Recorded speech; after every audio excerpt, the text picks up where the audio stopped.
Bonsoir. Point de départ, c'était en 1970. Notre invitée avait lu Béatrice du Congo alors qu'elle était en poste au Rwanda. 1974, c'est enfin la rencontre avec feu Bernard Belin Dadier, l'homme que nous allons essayer autant que faire se peut de commémorer ce soir. Merci d'être encore une fois présent devant vos téléviseurs pour suivre cette émission de Entre les lignes. Nous sommes toujours à l'université Félix Houphouët-Boigny, précisément à la Bibliothèque centrale, et nous avons le privilège de recevoir une femme, exégète de Bernard Dadier, secrétaire générale de la Fondation Bibliothèque, Archives Bernard Dadier, comparatiste et anciennement enseignante à l'INS et à l'ENA, et également à l'université de Ouagadougou. Notre invitée n'est autre que Nicole Viciliani, j'ai bien prononcé? Très bien. Voilà, spécialiste mondiale de Dadier. Merci d'être là, madame. Comment allez-vous? Je vous remercie. Bien, merci. L'homme nous a quittés le 9 mars à l'âge de 103 ans. Oui, dans sa 104e année. Waouh! Alors, il a vu donc ses enfants et ses petits-enfants et ses arrière-petits-enfants. Ça, c'est magnifique. Comme on dit dans la Bible. Nous allons essayer. Je dis bien essayer parce qu'un tel homme ne peut pas être... on ne peut pas finir de le découvrir en une émission de 26 minutes. On va donc essayer de comprendre qui il était. Parlez-nous de l'écrivain. Présentez-nous l'écrivain, madame. Ah bien, je suis heureuse que vous me posiez la question de cette manière, que vous me demandiez de parler de l'écrivain. On demande un peu trop souvent de parler de l'homme. Et l'homme, en fait, il se révèle dans l'écrivain. L'écrivain, eh bien, c'est un écrivain fécond. Je ne dis pas prolixe, même s'il a beaucoup de livres et beaucoup d'enfants. On parle de 18 œuvres aujourd'hui. 18 œuvres solides, sérieuses. Voilà, enfin, je dis sérieuses parce qu'il y a ce que l'on appelle les poèmes d'albums, les récits pour journaux, les conférences qui certainement rassemblées un jour vont donner aussi un éclairage plus large sur la personnalité et l'œuvre de Dadier. L'œuvre, j'aimerais en parler de l'écrivain, il est dans son œuvre. Et son œuvre, disons qu'elle couvre pratiquement 80 ans. On va me dire, mais il n'a pas commencé à écrire à l'âge de 20 ans. Bien oui, à l'âge de 20 ans. Il a écrit, si vous me permettez, je le saisis sur la table. Assémien. Assémien Téhilé. Et à cet âge-là, il proposait... Ça veut dire quoi? Assémien le victorieux. Spécialiste en langue, vous parlez plusieurs langues. Assémien le victorieux. Nous sommes le titre en Agni. C'est en Agni, c'est un héros de la légende Agni, de l'histoire Agni, disons. C'est en quelque sorte le sauveteur des Agni sans vie à un moment donné de l'histoire du sans-vie. Agni sans vie, là on parle du peuple qui se retrouve à Boisseau. À Boisseau, à Krindiabo, n'est-ce pas, au pied de l'arbre. Exactement. Et il écrit cette œuvre comme une sorte de devoir de vacances que l'on imposait ou que l'on suggérait fortement aux élèves de Ponty, puisqu'il avait fait de fort bonnes études. William Ponty. Il était à William Ponty, après avoir été à l'EPS de Bingerville. Donc, il écrit Assémien Téhilé parce qu'il était un peu piqué de voir que les représentants de la Côte d'Ivoire à Ponty n'avaient rien fourni de remarquable pour les fêtes de fin d'année. Voilà. Et ce travail est un de ses premiers travaux de dramaturge. Vous voyez que très jeune, il s'essaie au théâtre, comme il s'essaiera ensuite à la poésie et dans d'autres domaines. Quand je dis s'essayer, en fait, c'est réussir dans ces domaines-là.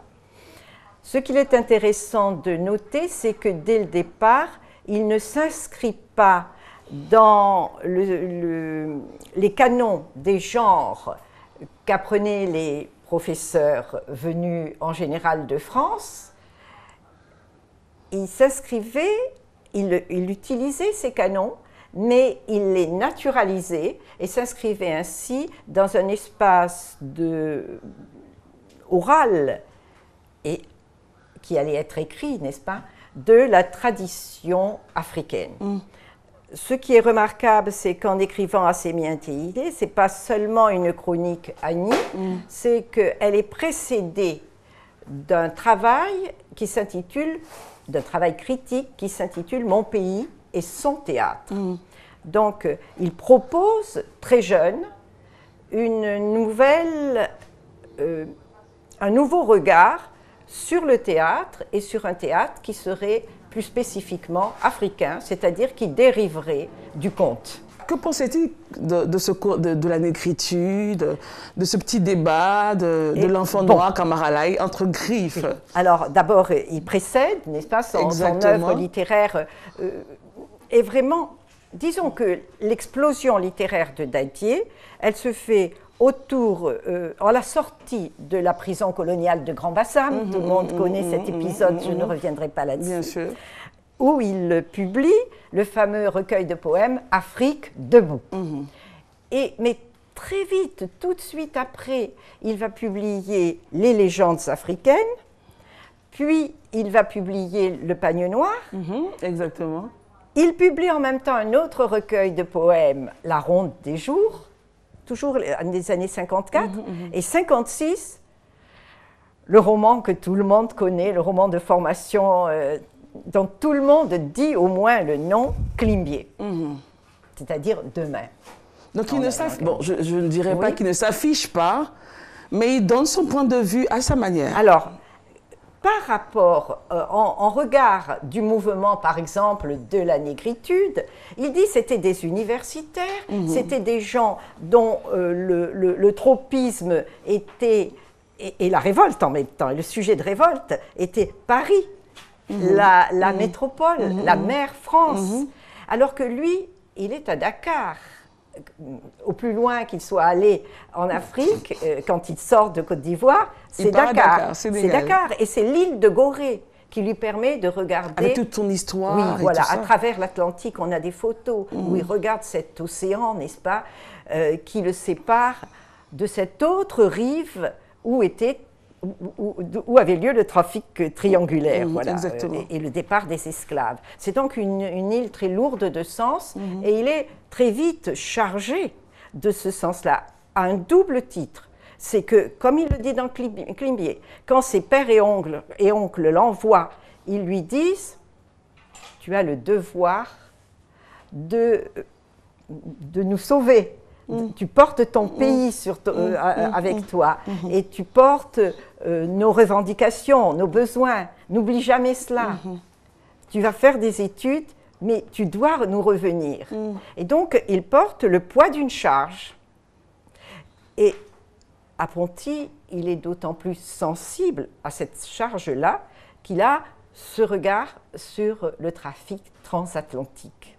Oui, mais voilà. on aurait dit, par exemple, que il est à donc, Gorée. Il aurait pu s'inscrire. Oui, il est à Gorée avec toute la charge émotionnelle et historique. Il aurait pu, assurément, peut-être à sa manière, s'inscrire dans ce mouvement de façon claire. Oui, de façon claire, pas tout à fait.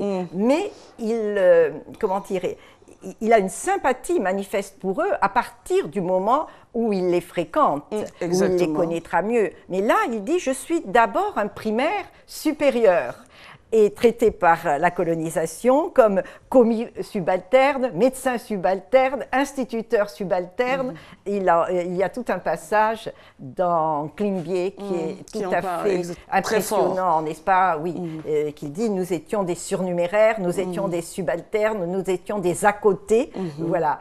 La révolte est grande. Mais en même temps, il est capable de dépasser cette révolte. Et c'est cela qui est intéressant. Il ne tombe pas dans l'émotion. Non, jamais, et jamais dans le ressentiment. Il y a un point qui est très important à souligner. Dadier n'est pas un homme de ressentiment. Alors, il m'est arrivé de lui poser la question, et d'autres la lui ont posée, il disait que c'était non seulement dans ses gènes, mais dans les gènes de l'Africain, d'une certaine façon, d'être capable de dépasser les conditions les plus pénibles qu'il avait éprouvées ou que ses ancêtres avaient éprouvées pour regarder l'avenir. Et un des mots qu'il aime dire et qui résume aussi son œuvre, sont garder le cap, maintenir la visée. Garder le cap, maintenir la visée, et justement, ces écrits lui ont permis d'avoir des prix majeurs. Oui, oui, je crois que ça n'était pas essentiel pour lui. Il a eu le fameux prix de l'Afrique noire, n'est-ce pas, en 65, qu'il a partagé avec Sédou Badian. Et puis, il a, et ça a été une reconnaissance qui lui est allée droit au cœur, après avoir eu le prix Edgar Poe de poésie, c'est dernièrement, en 2016, quand l'UNESCO lui a décerné, pour la première fois, ce prix était décerné, le prix UNESCO UNAM. UNAM, c'est l'Université nationale du Mexique. Donc il a eu des prix, oui, mais cela ne le... Je veux dire, ces prix-là ne l'ont pas rendu, ne l'ont pas fait se comporter en surhomme. Non, Dadier garde toujours son tempérament d'homme simple, son humilité, parce que celle-là, vraiment, je souhaite insister sur cette caractéristique. Tous ceux qui l'ont connu savent qu'il a toujours, d'une part, gardé sa porte ouverte à qui que ce soit. Une anecdote, si on frappait à la porte du jardin, il était le premier à entendre et à dire « allez ouvrir ».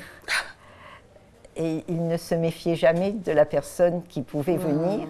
Il s'inquiétait toujours de savoir si elle avait bu et mangé. Voilà. Ça, c'est très bien. Quel héritage laisse-t-il? L'héritage, vous savez, ce sont les œuvres. Je pense qu'un écrivain, ce n'est pas à la... Vous connaissez tous la parabole du talent enfoui, n'est-ce pas? Un livre ne doit pas être enfoui, un livre doit vivre. Et en ouvrant le livre... Pour ceux qui ne connaîtraient pas cette parabole, c'est la parabole de ce maître-là qui donne des talents à des serviteurs. Il y en a un qui l'enterre et il y en a un autre qui le fructifie, voilà. Voilà, exactement. Donc, le livre doit être lu, doit permettre d'établir des parcours divers dans l'œuvre. Parce que ce que je souhaitais dire, c'est que l'œuvre de Dadier, comme on l'a souligné, qui comporte plus de 18 ouvrages majeurs, aussi bien dans le genre théâtral, narratif, conte, roman, un seul, mais chronique de tous les voyages qu'il a faits. Ces ouvrages-là permettent de découvrir plusieurs itinéraires possibles dans l'œuvre de l'écrivain.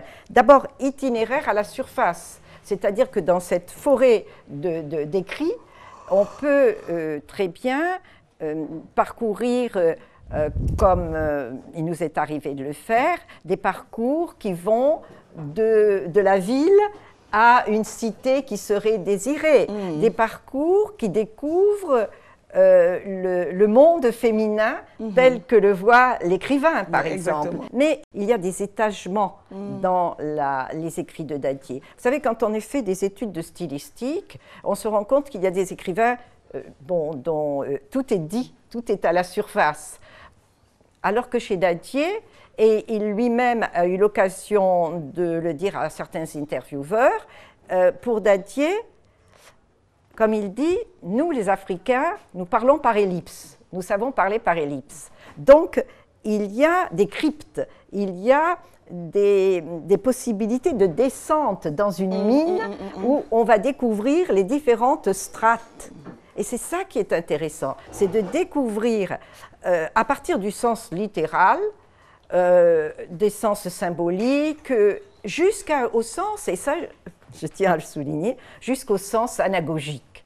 Ce qui veut dire qu'on passe du sens littéral, de la lettre du texte, juste au sens spirituel du texte. Car il y a une spiritualité tout à fait intéressante et peu abordée dans les textes de Dadier. Alors, on a quelques œuvres ici que vous avez bien voulu nous apporter. L'homme de tous les continents. De tous ces œuvres, bon, Caillou blanc, Papa Sidi, Carnet de passion, Île des tempêtes, ça on l'a étudié, je pense que quand nous étions en terminale, je crois. Île des tempêtes, Homme de tout continent. Quelle est l'œuvre, particulièrement vous, qui vous touche, qui vous appelle? C'est difficile de choisir, mais c'est toujours vers les œuvres ultimes d'une série, par exemple, des 3 recueils de poésie. J'ai cité Afrique debout, La Ronde des jours et Hommes de tous les continents. C'est Hommes de tous les continents que je garderai. Et puisque je vous parlais des sens divers que l'on peut découvrir dans l'œuvre de Dadier, en particulier le sens anagogique, vous prenez le dernier poème et lisez seulement les derniers versets et vous verrez le dernier. Retour au foyer, oui, le dernier verset, les hommes chantent et dansent, c'est cela? Oui, ce que je veux. Car je veux que les hommes chantent et dansent à la lueur de toutes les étoiles, 24 août 1965. Voilà, à la lueur de toutes les étoiles. Et c'est très important parce que dans toute l'œuvre de Dadier, on a l'attente de la lumière apportée par les étoiles. Tous les férus de religion, je dirais, tous les gens qui lisent les livres sacrés savent l'importance de l'attente, du désir de la lumière des étoiles. On va maintenant accueillir Dr Dier, que vous connaissez très bien.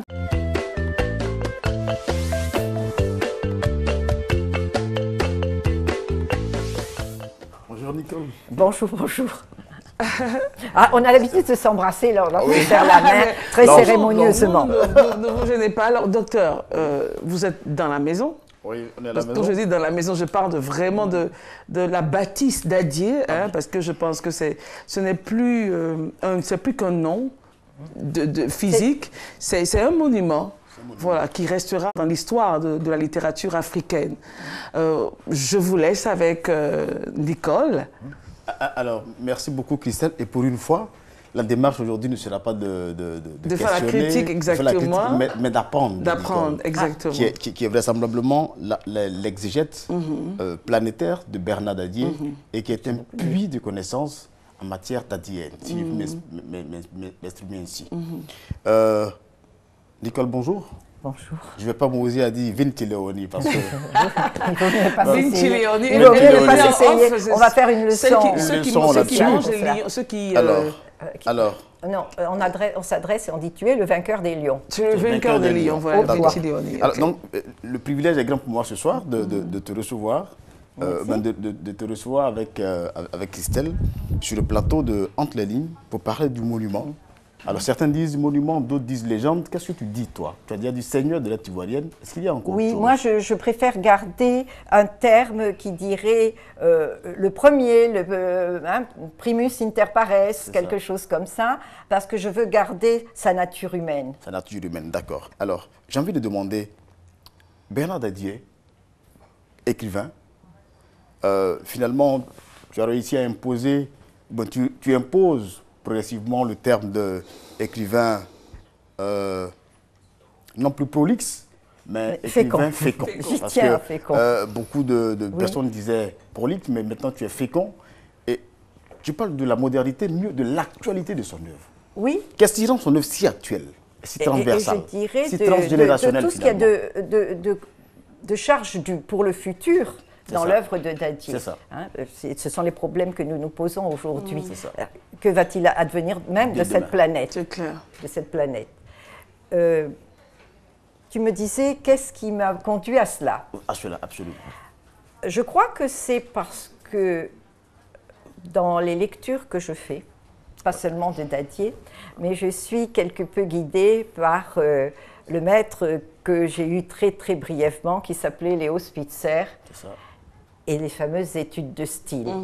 C'est-à-dire qu'il faut à la fois lire l'œuvre, tel ou tel ouvrage en lui-même, peut-être même faire de la myopie sur certains passages, mais en même temps, il faut lire l'œuvre avec un grand OE entrelacé, c'est-à-dire la totalité. De l'œuvre. Et à ce moment-là, on s'aperçoit que comme lorsqu'on est au bord de la lagune et que les gens habiles, pas moi, on jette un pavé dans un caillou plat dans l'eau, il rebondit pour les plus habiles, mais dès le premier G, des ondes se constituent, s'élargissent et vont se mêler au second G, au second rebond, au troisième rebond. Et la lecture d'une œuvre, et en particulier d'une œuvre comme celle de Dadier, où il y a des constantes avec une évolution en même temps, eh bien, on doit la faire un peu dans ce sens-là. D'accord. Alors, Dadier, page 10, c'est cette attitude qui continue de guider l'homme et l'écrivain, même si le privilège de l'écrivain est d'être un autre. Comment est-ce que Dadier devient un autre? Ah, bien, quand il dit, par exemple, nous, il passe volontiers du jeu, le petit jeu, n'est-ce pas, le petit, mon être, et là, c'est un petit nous aussi, n'est-ce pas? Et puis, il passe à un jeu plus volontaire, qu'il assume pleinement, on pourrait le trouver dans la poésie, car je veux, etc. Et puis, et c'est un jeu qui petit à petit n'est plus le sien, qui devient de la divinité. Il n'est qu'un petit interprète, un interprète qui essaie d'être le plus honnête possible de la voix divine, hein, si on lit bien. La voix anagogique, justement. Voilà. Et à ce moment-là, il entraîne le nous, c'est le nous choral, c'est le nous de tout le peuple et les peuples. C'est cela qui est intéressant. Et regardez les pièces de théâtre, Île de tempête en particulier. Je disais, ce n'est pas un homme de ressentiment. Napoléon, qui a été Bonaparte, qui en tant que Bonaparte a été le bourreau de Toussaint, va retrouver, Toussaint l'ouverture, va retrouver à distance de plus de 20 ans, c'est ça, 20 ans, 23, 21 ans, il va retrouver à Sainte-Hélène l'esprit de Toussaint, la figure de Toussaint. Et il dit, mais qu'on le libère, qu'on le libère. Et ça se termine, comme toutes ces pièces de théâtre, qui comportent une part, Île de tempête, Béatrice du Congo, tragique, dramatique, ça se termine par quoi? Par un chant. Un chant collectif. Et justement, nous sommes à la chute de l'émission. On ne pourra pas peut-être faire un chant collectif, docteur, mais on a lui un hommage collectif. Voilà. Je pense que Bernard Dadier a dépassé les limites de la famille, les limites de la Côte d'Ivoire, les limites de l'Afrique. C'est un écrivain de statut d'envergure mondiale. Et nous ne pouvions pas ne pas lui rendre hommage maintenant à notre manière. C'est une manière aussi d'inciter tous les Ivoiriens, et tous les Africains et les hommes de tous les continents à lire davantage et à chercher à comprendre l'œuvre de Bernard Dadier, dont la secrétaire générale de la Fondation, Bibliothèque Archives Bernard Dadier, nous a fait l'honneur, le grand privilège de venir sur ce plateau. Merci beaucoup, Nicole. Merci. Et puis moi, je dis ça très, très humblement. Hein. Tout ce que je le dis très humblement. Merci beaucoup, Nicole. Vincileoni, j'aime bien le nom. Merci d'être venu. Nous avons beaucoup appris de l'homme. Et puis, voilà, si vous n'avez pas encore lu Île de tempête, Caillou blanc, Homme de tous les continents, n'oubliez pas, vous pouvez donc avoir les différentes et les voix dans le vent. Waouh, ce sont des œuvres que nous avons pu étudier à l'école, enfin, au secondaire. Les œuvres sont encore disponibles en librairie. Vous pouvez donc aller et voilà, les acheter et les lire. N'oubliez pas, la lettre est éternelle. L'homme part, mais la lettre qu'il laisse est éternelle. Et la lettre de Dadier, les lettres que Dadier a laissées au travers de ses œuvres, là, sont et seront éternelles pour notre connaissance. Merci et à bientôt sur RTI2.